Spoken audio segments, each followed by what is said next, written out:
Good morning and happy Friday. Well, actually, it's afternoon. I'm about to head out to lunch, but before I did, I just wanted to share with you what God gave to me yesterday in prayer. Um, oh my God. So, yesterday, church was amazing. My pastor gave an awesome word, and yesterday evening, as I was preparing for bed, I was praying and oh my God, the glory just hit me strong.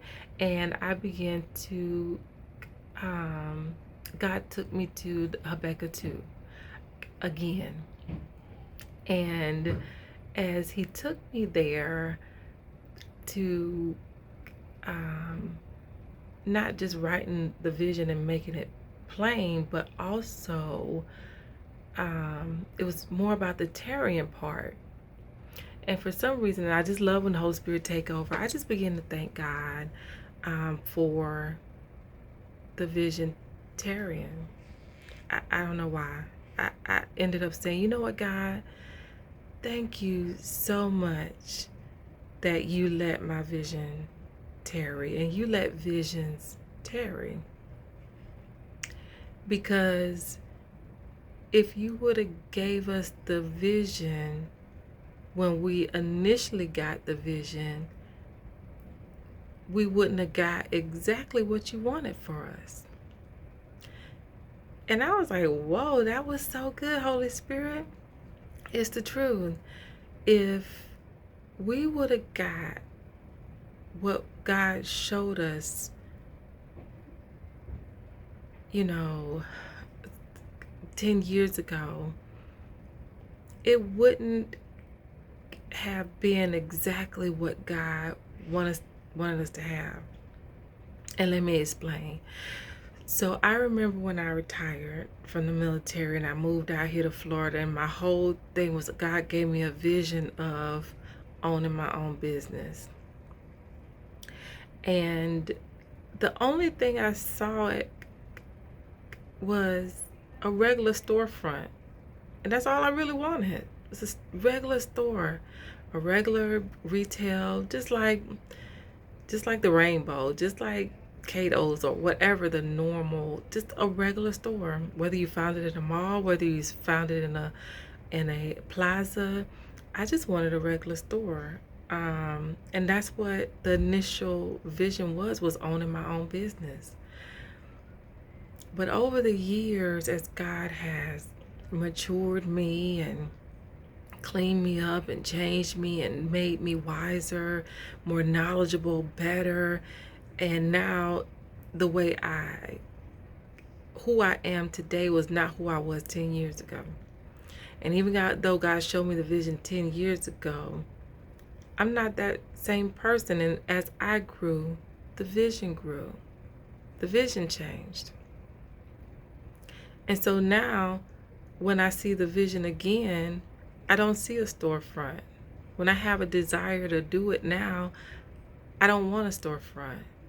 I want bigger. And even then, He showed me how this is why you always get, the exceedingly abundant, all that more than what you can ask or think, is because when God first shows us a vision, it's not everything that He has for us. It's not the exact thing. This is just to get us motivated and get us excited to know that there's better after this. There's more to life than this, and He does have a purpose and a plan and a call for our life. And if I would have settled for the storefront, I would have never dreamt of having them all. If I would have settled for the storefront, I wouldn't have been able to see myself with multiple locations or franchising my business and things of that nature. I never would have saw me, um, you know, in that space. And now I do, because of the fact that the vision tarried. And it tarried for a reason. And I don't think we understand that there's a reason why it tarries. It says it's an appointed time for it. And so in the meantime, God is maturing us. And as He's maturing us, He's maturing the vision. And the vision, although it hadn't changed because you still owning your own business, it's just not that storefront, you know, of what we thought it would be. Now we see something more grand. Now we can also not just see us owning that retail store, but writing books and things of that nature. You can see more than what you could see 10 years ago.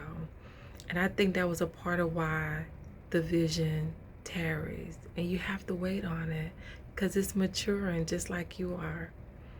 And so at the end of the day, when you finally have that vision realized and you're holding those keys to your own business in your hand, you know, it's not the little storefront. It's the keys to the mall, you know. And so I was so excited because I thought that was amazing. I remember I was still praying at the same time, and I'm going to say this and I'm going to end. I remember the Holy Spirit also, you know, showed me how, you know, sometimes we think we're doing things for one reason and God has us doing it for another. And he took me to a time where I first went to Fort Bragg back in 2001. I was dating a guy in Fort Carson, Colorado, and he came down on assignment for Fort Bragg. He was already airborne, I wasn't. And he wanted me to go to Fort Bragg with him to keep our relationship going. But I didn't want to go jump out of planes, but you know what? I did it for him. He taught me into it. He said, Tiffany, you can do it. I promise you, if I did it, you can do it. And so I did. I re-enlisted to be airborne, and I went airborne, and all of a sudden when I got done, his orders got diverted and he became a drill sergeant, and I went through all of that for nothing. He went to Fort Jackson. We broke up, and I was so angry because I said, God, I did all of that to be with this guy, and we ain't even together. I was so furious. And then other things happened in my life that I needed to be at Fort Bragg because things had happened in my family. My mom passed away. Stuff happened that if I would have been in my original spot where I wanted to be, which was Hawaii, I wouldn't have been there to be able to help my mom before she passed and things of that nature. And so it was, God showed me how, you know, sometimes we think we are doing things for one reason, but God has us doing it for another. And so there's things that we're thinking we're doing, you know, because, well, we're trying to keep a relationship going, or, you know, we're trying to, you know, do whatever our own plans are. And God's like, you know, I'm using that for your good. You think you're doing it for this reason, but it's not. But it will be for your good. It's not going to work out like you think it's going to work out, but that's a part of how the vision works. You know, it's a build up, and you have to, again, mature, and things are you're gonna go through a process. But I thought that was amazing how, you know, there's just things that, you know, I'm here in Florida and I'm thinking, oh, why am I here in Florida? And I thought I was here for one reason, and God has me here for another reason. And I'm excited about it. But I know that we're on the brink of a breakthrough. And the thing that stuck out to me in prayer was it's going to speak. The vision is when it's come, it's going to speak, and it's not going to lie. And I'm thinking, why would it lie? Even if it's speaking. And you know what? It could lie. You know, it could lie. Ain't it crazy? And what I mean by that is this.